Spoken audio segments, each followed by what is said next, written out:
नमस्कार दोस्तों, उम्मीद है कि आप अपने अपने घरों में खुशी से और प्यार से होंगे। दोस्तों, क्या मैं आपसे एक सवाल पूछूं? क्या आपने कभी अपनी दादी से एक कहानी सुनी है कि एक परियों का राज हुआ करता था, वहाँ पर सब लोग खुशहाली से रहा करते थे। उसके बाद में वहाँ पर एक चुड़ैल आई और वो चुड़ैल एक पल में इंसान बनती थी, एक पल में शैतान बनती थी। सुना तो होगा ना आपने। आज हम ऐसे बारे में बात करेंगे, न वो आत्मा की पैदाइश ना तो स्वर्ग की है, ना नरक की है, ना शैतान की है, ना इंसान की है। और जैसे ही मुझे पता चल जाएगा मैं आपको ये बात बता दूंगा। तो फिलहाल हम बात करने वाले हैं आज की नेशनल दीदी यानी कि हमारी कंगना रनावत से। नेशनल दीदी मतलब कि इसका मतलब ये हो कि जैसे मोदी जी देश के पापा, अक्षय कुमार और अजय देवगन देश के बंधु, और अमित शाह हमारे चाचा। ये मैं नहीं कह रहा, ये खुद ही खुद मान लेते हैं। और वो जरा अंध भक्तों से पूछो, वो तो खुद मानेंगे, हाँ मोदी मेरा बाप है, मोदी हमारा पति, हमारा भाई, हमारा बाप, हमारा गुरु है।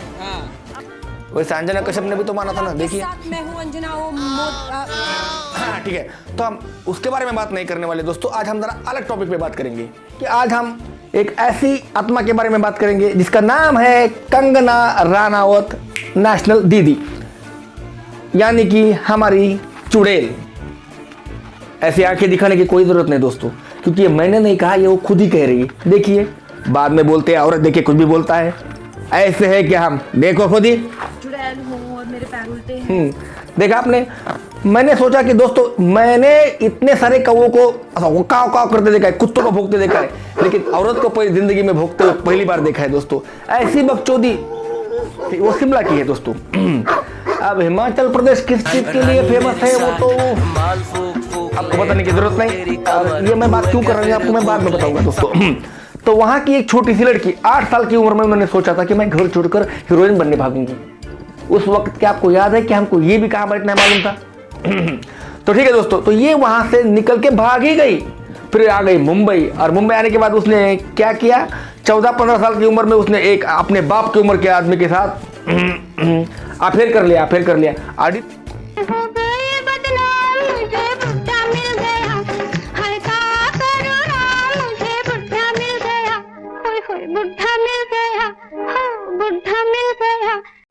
और उनकी मदद से महेश भट्ट के क्या में एंट्री कर दी, और फिर उनको मिली पहली फिल्म गैंगस्टर। या फिर क्या उनका धीरे धीरे चालू था, फिर थोड़ा काम मिलने लगा, थोड़ा काम ये करते करते उन्होंने समझ लिया कि इंडस्ट्री में किसको क्या चाहिए, किसको क्या नहीं चाहिए। उसके बाद फिर अपियर्स करते करते 2014 साल तक उनका ठीक ठाक चल ही रहा था। और फिर अचानक इंडिया में रिवोल्यूशन हो गया। उनके हिसाब से जो बोलते हैं ना, आज़ादी आ गई। प्राइस ऑफ कोर्स वो आज़ादी नहीं थी, वो भीख थी, और जो आज़ादी मिली है वो 2014 में मिली है। पलकार के मुंह पे ऐसा मारना चाहिए, पर आप क्या करना, बाद में बोलेंगे औरत पर हाथ नहीं उठाना चाहिए। उसने कहा कि देश को आज़ादी 2014 के बाद ही मिली है। उससे तो फिर 56 इंच की छाती तो फिर 65 की हो गई मोदी जी की। ये आपने तो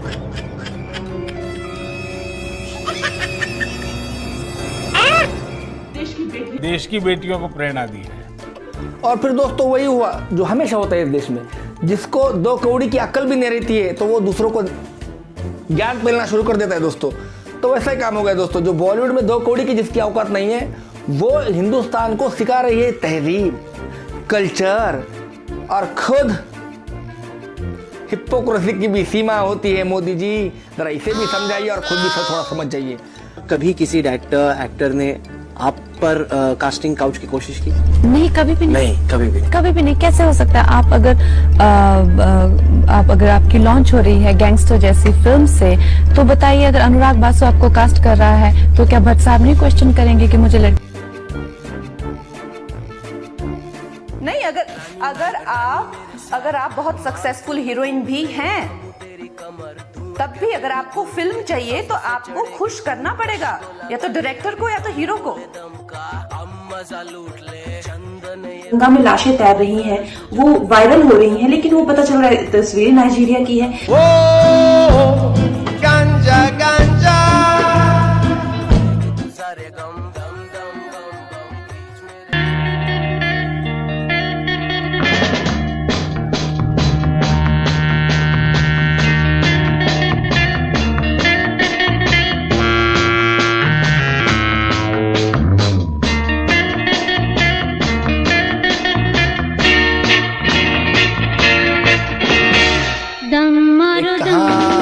कहाँ से आई हो? मिट जाए हम